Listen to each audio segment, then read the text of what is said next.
Hi, my name is Sonia and I'm from Eager Leaders. Today I will be reading a book called The Crow and the Pitcher.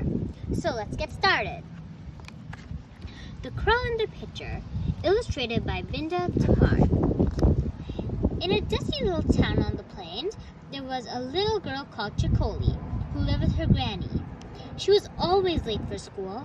Their house was right across town from the school, and Chicoli had to walk a long way and through the town square every single day. The square had a clock tower. It was not a very tall tower, just a little taller than a chimney. It had been painted red long ago, but it was now grimy and sooty. The big square clock hadn't worked in years. Its glass face was cloudy. Its cobwebbed hands had stopped at 9:30. Every morning, Chicoli stopped for a minute to stare at the clock. If the clock would work again, I'd never be late for school, she thought sadly. Chicoli could never tell what time it was. There was no clock or watch at home.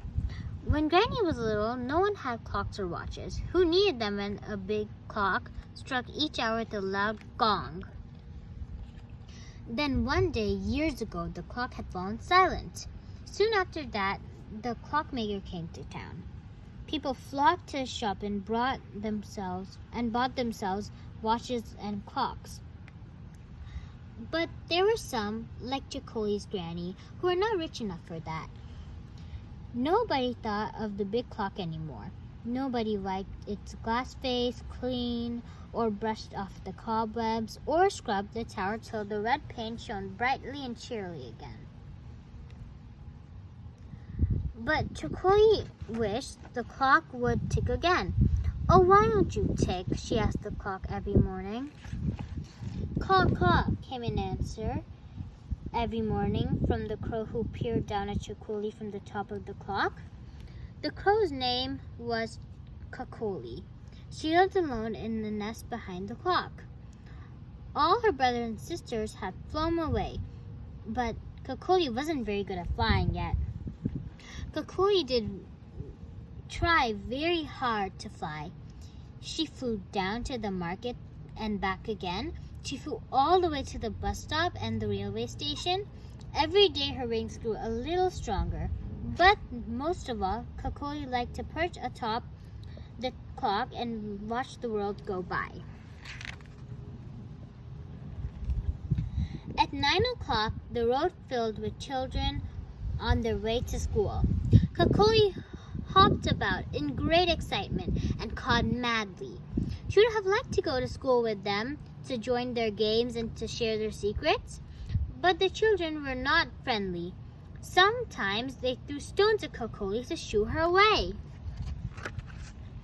But Chicoli was never sad for long, because just after the school bell rang, Chicoli would come hurrying up the road. No matter how late she was, Chicoli always stopped to look up at the clock. "Caw," cried Chicoli. Chicoli would lose her worried look, break into a wide smile, and wave eagerly at Chicoli. Then she would run all the way to school, throwing herself through the gate just as it was about to close. Chicoli was Chicoli's best friend, although she didn't know it. Soon it was May. The sky was a hot, empty blue. On Monday morning, the school children weren't to be seen. The school was empty and silent, as if it was on Sundays. Chicoli didn't come hurrying up at 9:30. What do you think happened? Well, let's find out. It was vacation time, but Chicoli didn't know that. All week she waited anxiously, but the children stayed away. Chicoli was unhappy. Now that it was so hot, Chicoli and Granny stayed indoors most of the day. But early one morning, Granny filled a pitcher of water and set it outside their gate. "That's for those who have to work outside and get thirsty," she said. "We can stay indoors in the shade, but some people have to be outdoors all day." Chicoli thought it was a good idea. After that, She filled the pitcher every morning. Then she would sit at the window reading books and watching the road. She soon discovered how many thirsty people stopped to drink. One day, Kokoli remembered what Mother Crow had told her. There's no point feeling sad. You must do something about it. Kokoli decided to fly into town in search of Chakoli. It was very hot that day, and almost everybody who passed Granny's house stopped for a drink. By noon, the pitcher was almost empty. Kokoli flew over the marketplace, up and down the twisting streets with their neat-white houses. Which one is Chakoli's? She kept searching for hours and hours until she was thirsty and tired. Her throat was too parched to caw. She longed for her shady nook in the clock tower. Should she give up and go? Just then, she caught sight of a pitcher. Water! Kokoli forgot all her sorrows. She swooped down joyfully and dipped her beak into the pitcher. It was empty. Kokoli's heart sank. Her wings dropped, and she trailed her tail feathers miserably. She didn't notice the little girl at the window, who was watching her intently. It was Chakoli. Kokoli was about to hop away from the pitcher when a little voice inside her said, "Are you quite sure the pitcher is empty, Kokoli?" Kokoli looked up brightly. Perhaps there was just some water, just a little, just enough for a very thirsty crow. The pitcher was tall and had a narrow neck. It looked dark and empty, but when she peered into it, she had to be quite sure. Kokoli picked up a small pebble in her beak and dropped it into the pitcher. Plop, splash. There was water in there. One more pebble to make sure. Plop, splash. Kokoli was so excited. She flapped her tired wings, and cawed hoarsely. Though the water was still out of reach, she wasn't giving up now. She dropped another pebble into the pitcher. Pop, splash. How much louder that sounded. Why, the water must be much closer than before. Plop, splash. Kokoli dipped her beak into the pitcher. She could feel something wet. She dropped one more pebble. Pop, splash. A little pool of water gleamed at the neck of the pitcher. Kokoli dipped her beak in gratefully and drank deep. Oh, that was so refreshing.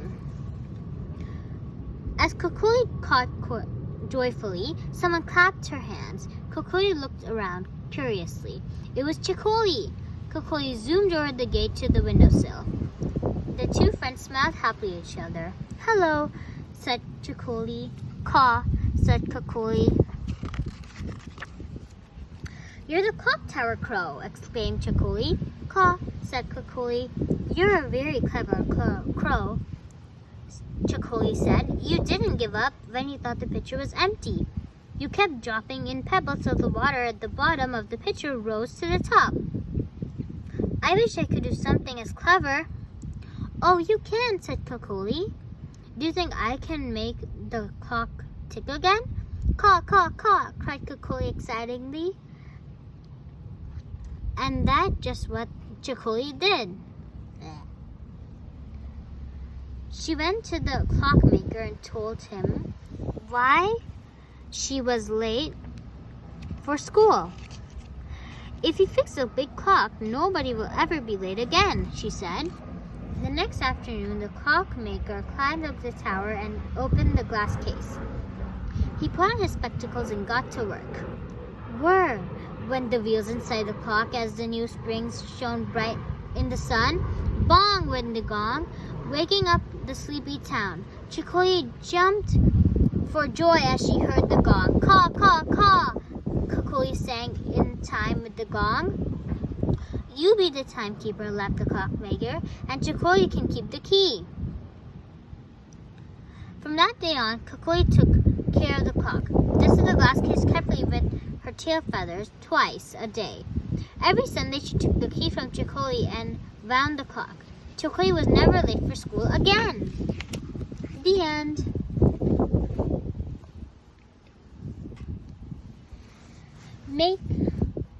Make sure to check out our other videos and hit the thumbs up button if you enjoyed. Bye!